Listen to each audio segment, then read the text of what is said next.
Assalamualaikum warahmatullahi wabarakatuh. Saya Nova Isa Fitri, saya akan menjelaskan mengenai kondisi sosial politik di Palembang. Ketika kerajaan Sriwijaya masih berdiri kokoh, mereka telah menerima kehadiran orang-orang Islam untuk bermukim di pelabuhan Palembang dengan memberikan kesempatan kepada mereka yang menganut dan menjalankan ibadah Islam. Kejadian ini menurut Al-Attas terjadi pada permulaan abad ke-7 Masehi.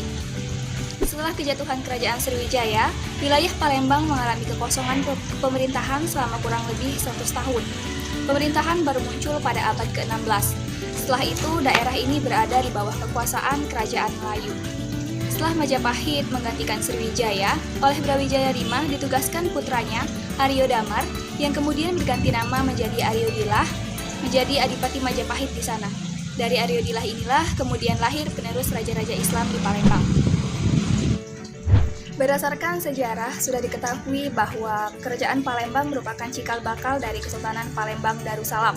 Perbedaan yang mendasar dari dua kekuasaan ini adalah sistem pemerintahan. Meskipun Aryo Dilah telah beragama Islam, tetapi pada masa Kesultanan Islam lebih kuat dan telah terstruktur dalam hal agama karena berpedoman pada syariat Islam serta Al-Quran dan Hadis sebagai konstitusi pemerintahan. Pada masa Kesultanan, struktur masyarakat Palembang terbagi menjadi 4 golongan. Yang pertama, raja atau sultan, yang kedua, golongan bangsawan, yang ketiga, golongan rakyat, dan yang terakhir, budak. Sultan menempati posisi tertinggi atau puncak piramida dalam stratifikasi sosial masyarakat Palembang pada masa kesultanan tersebut. Gelar sultan ini didapatkan para penguasa dari dunia Arab, sedangkan gelar susuhunan didapatkan dari tradisi Majapahit. Sistem pergantian raja-raja di Indonesia tampaknya sudah dibakukan sedemikian rupa dalam bentuk tradisi dan adat masing-masing. Meskipun demikian, sejarah mencatat masih seringnya terjadi konflik di antara para elit kerajaan pada saat proses pergantian raja. Hal ini juga berlaku untuk kerajaan atau Kesultanan Palembang Darussalam. Kedatangan Islam tampaknya tidak mengubah esensi entitas politik tersebut, khususnya mengenai raja dan kerajaan, karena konsepsi-konsepsi di sekitar ini dianggap tidak bertentangan dengan syariat Islam, bahkan telah mendapatkan legitimasi dari para ulama sendiri. Oke, baiklah, perkenalkan, nama saya Nanda Yuliandini, NIM 1810202046. Jadi pada kesempatan kali ini saya akan memaparkan materi mengenai perkembangan dan peradaban Islam Melayu di Palembang, khususnya di dalam bidang perekonomian. Jadi jika dibandingkan dengan wilayah yang lain, khususnya di Nusantara, kota Palembang ini merupakan tempat yang sangat strategis, khususnya dalam bidang perdagangan. Nah, karena faktor kedekatannya dengan peradaban dunia seperti India, Cina, dan Eropa. Jadi dengan posisinya yang strategis tadi, melalui jalur perdagangan pula, Islam itu dapat berkembang dan tumbuh di Palembang ini dalam bidang perekonomian tersebut karena wilayahnya yang sangat strategis dan sangat mudah diakses oleh pendatang-pendatang Islam di daerah yang lain.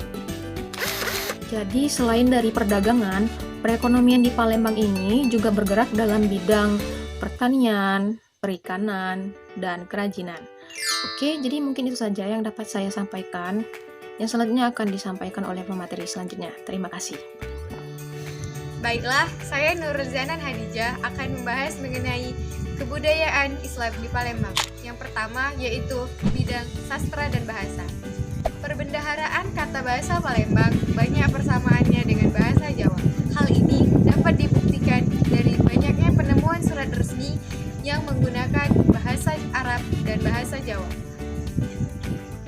Yang selanjutnya yaitu mengenai sastra. Naskah sastra Melayu yang tersebar di berbagai negara banyak berisi mengenai tuntutan beragama dan semangat beragama. Syair yang paling terkenal adalah syair Perang Menteng. Syair ini menceritakan mengenai peperangan antara kolonial Belanda dengan Kesultanan Palembang. Yang kedua yaitu di bidang seni tari. Munculnya tari-tarian di Palembang terjadi setelah Kesultanan Palembang dalam kedudukan kolonial Belanda. Pada pertengahan abad ke-20, mulailah muncul tari-tarian Palembang, antara lain tari gending Sriwijaya dan tari Tanggan. Baiklah, yang terakhir yaitu di bagian seni arsitektur. Salah satu seni arsitektur yang terkenal di kota Palembang adalah Masjid Cengho.